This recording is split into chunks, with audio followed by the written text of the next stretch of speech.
வீட்டில் இருந்து வெளியே போய் லிட்ரலி ரொம்ப நாள் ஆச்சு. ஸோ நம்ம இன்னைக்கு வெளியே தான் போக போகிறோம். Also it is raining outside. இருந்தாலும் பரவாயில்ல, நம்ம ஊர் பொறுக்க போகலாம்.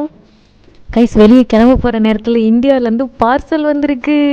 கொரியா வந்து லிட்ரலி 3 இயர்ஸ் ஆச்சு. பட் இது வரைக்கும் ஒரு வாட்டி தான் வந்து இந்தியாவிலேருந்து பார்சல் போட்டிருக்கோம். But this is the second time. Open பண்ணிவிட்டு அதுக்கப்புறம் ஊர் பொறுக்க போகலாம். இன்னும் முறுக்கு வெளியே இருக்குது.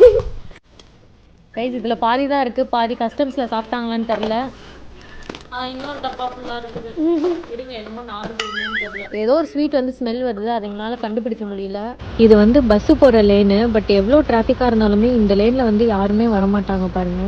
நாங்கள் வந்து ஒரு மால் தான் வந்திருக்கோம். இங்கே வந்து துபாய் சாக்லேட்டோட பாப்பா போட்டிருக்காங்கன்னு சொன்னாங்க. ஸோ அதுக்காக தான் வந்திருக்கோம்.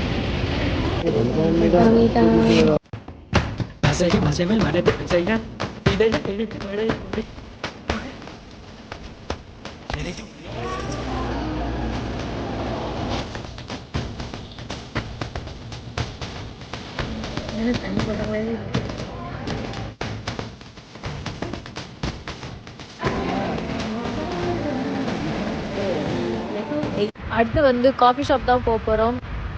ஆக்சுவலி அது காஃபி ஷாப் இல்லை, டோனட் ஷாப்.